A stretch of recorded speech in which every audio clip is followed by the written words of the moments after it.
Once again, Ford sweeps the duels at Daytona. Race 1, not much action until the very last lap. Race 2 saw a big crash with the race leader getting turned in front of the field. And Conor Daly, the money team, struggling all night long, but sneaking into the Daytona 500. Lots of stories to discuss after an exciting Thursday night of NASCAR action.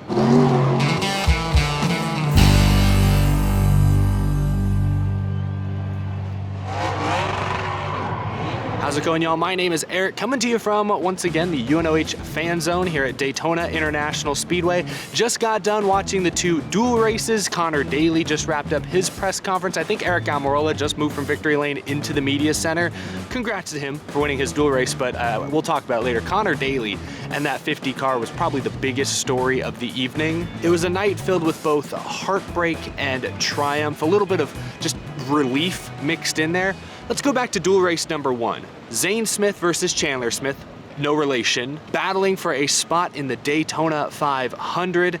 The race was split into two different strategies. All of the Chevys, which included Chandler Smith, pit before halfway, like halfway through a fuel run early.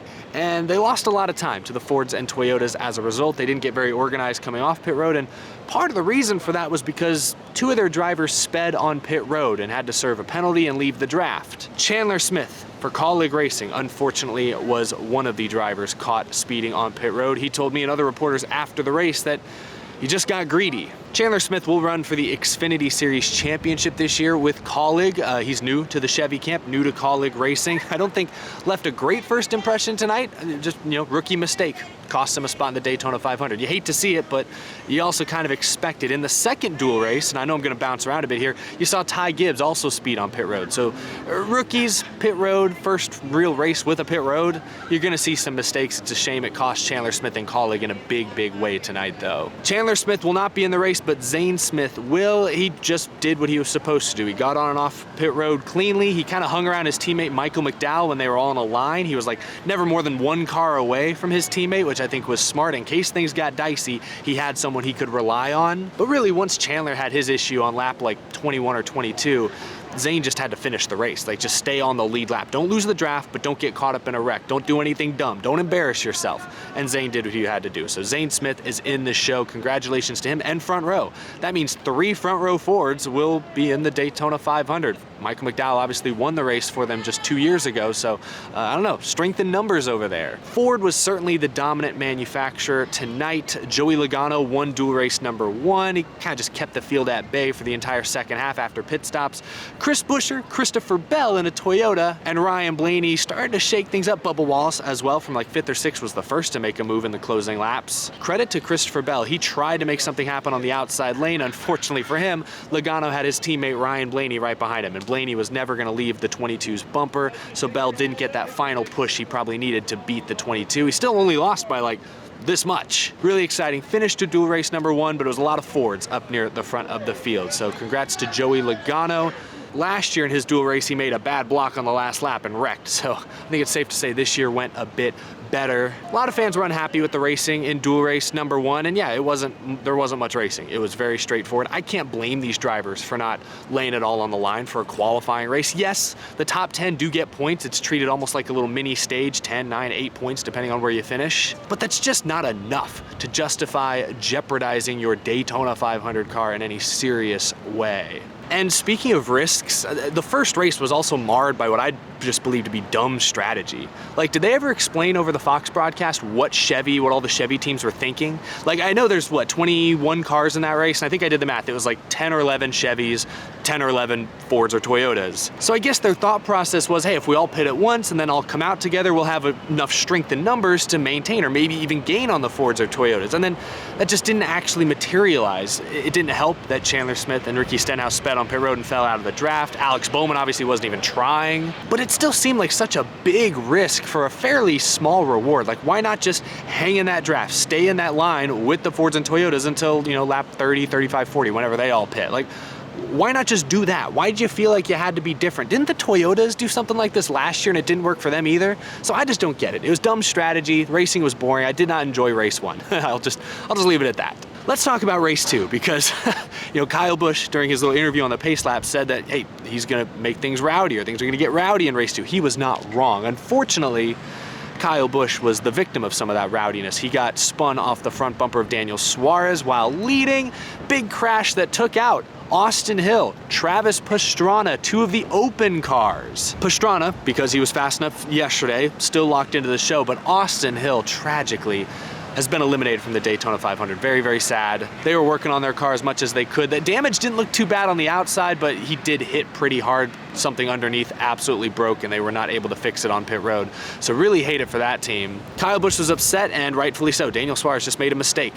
He had a big run and kind of hit Busch a little too off center, kind of turned left as he was trying to bump draft Kyle Busch, similar to what Christopher Bell did, I think, a couple of years ago in the 500 to, was it Almirola? Early, remember when Bell caused a wreck on like lap 13? It was just a bump draft in that same spot, end of the back straightaway, going into turn 3, gone a little wonky. So an honest mistake, but one you would hope drivers make less and less frequently, especially in a qualifying race. Like, we all crapped on race 1 for being too tame, nobody really taking any risks, but honestly then when you do take risks and things go bad in the duel races, you get made fun of, because it's a qualifying race. Points really aren't on the line in any significant fashion. This is kind of just a race you want to finish. So that one's on Daniel Suarez. He owned up to it after the fact. He was getting pushed pretty hard by Kyle Larson. They were all pushing harder in the second duel race, but in that moment, it was all on Suarez just making a mistake. So I feel for Kyle Busch. He had a really fast car, was fast in single car runs yesterday, was fast tonight in the draft. And now they're going to a backup. Hopefully their backup is close to their primary, because I really think they had something special with that primary that got wrecked tonight. Austin Hill did not make the show. You know who did? Conor Daly. And Conor Daly's kind of a fan favorite. Comes from open wheel racing, comes from IndyCar. Everyone seems to like Conor Daly. The money team, however, did not give him anything to work with. For a moment there, I thought that the money team, the 50 car, was gonna have traveled all the way to Daytona only to not make a single lap at speed. Because there's no practice, of course, no practice before qualifying or the duels, which is crazy to me, I know, but there was no practice. They did not make a lap in qualifying last night because they had an oil line break, had to replace that, weren't able to set a time, and then during the opening pace laps tonight, the back of the car is just bouncing. Conor Daly was comparing it to you're racing on a supercross track. Something was evil in the back of that car. He was way off the pace the first run. I guess he was meeting minimum speed, probably barely. They came down pit road, took some extra time, got the car at least somewhat drivable, but he still couldn't stay in the draft. Listening to him over the radio was just hard to listen to because he didn't have answers. Conor Daly's new to NASCAR racing. At first when the car was bouncing, he even radioed like, I don't think this is how it's supposed to feel, but maybe it is, and I'm just crazy. Like, you have a driver with almost no NASCAR experience. His only cup race was the Roval last year. No practice, no shakedown beforehand, trying to figure this thing out on the fly, and the money team just gave him an undrivable car tonight. So the fact that he's in the show, I'm really happy for Conor Daly. I guess I'm happy for the money team. I don't know the owners over there. I don't really know anything about their backstory or their history or their personality, but they gave him a terrible car tonight. They were not prepared. Daly said after the race that even getting into the car to fire the engines, they had a radio issue they had to suddenly replace. Like, the team was falling apart. This team did not seem prepared enough to run in the Daytona 500, but they're in the show virtually by default. Good for Conor Daly. I guess good for the money team. I found out today that Helio Castroneves basically turned down the money team ride. Like, he could have run the 50. That could have been Helio Castroneves in that car this weekend, and instead he just kind of said no. He did not believe they were competitive enough, and he was right. Helio Castroneves was absolutely right. Conor Daly was doing everything he possibly could to survive out there. I'm happy he was rewarded. I feel really bad for Austin Hill because we know how great of a super speedway, how great of a plate racer he's been the last couple seasons in other series. I wanted to see what he could do in a Cup Series car. But Conor Daly, happy for him. That for him, Conor Daly, that is a feel-good story. Again, I still don't know how I feel about the money team. They gave him such a bad car. I hate to see that rewarded personally, but Conor Daly, I'm glad to see that his perseverance paid off. It was like literally driving a bucking Bronco. Like, I didn't know what was going on. It was shaking so much that it's like you feel like a wheel is falling off. But as I told Tony, I said, well, I have to go. And so, like, I didn't lift those first 2 laps. But as it was moving around, I was like, this is really not confidence inspiring. And so I lost the draft. But when he made that first adjustment, I could definitely tell where what was happening. And thankfully we were able to fix that, and we got a lot better as we went. But it was crazy. I mean, we took advantage of a lucky situation. We can't ever deny a lucky situation, because I'll take it any day. Want to give a shout out to Todd Gilliland. Epic save there, I think, on the last lap. I think he got kind of loose off the front bumper of Larson, I believe, got on the apron in turns 1 and 2, saved it. Somehow they didn't all wreck. And congratulations to Eric Almirola getting the win. His kids were really cute in victory lane. I don't know if they played it on TV, but they did here, on the big screen on the PA here at the racetrack. Good moment. Eric Almirola, he said after the race, he was supposed to be retired right now. Instead, he's in victory lane, albeit, kind of a subdued victory lane here for the Duels, but here he is in victory lane at Daytona. I mean, that is cool. It's hard not to like Eric Almirola. Dad vibes, comes off as a genuinely nice guy, so happy for Eric Almirola. Ford once again sweeps the Duels at Daytona. That's why Ryan Blaney, who almost won his Duel race tonight, I think he came across the line third. That's why Blaney is still my pick to win the Daytona 500. I think Penske, I've seen something out of Stewart Haas. I think even Roush, Buescher and Keselowski were both in the top 5 late in their Duel races tonight. They swept it last year. I think Ford is the manufacturer to beat in the draft, but we saw glimpses from Kyle Busch, who now has to go to a backup. That's a Chevy.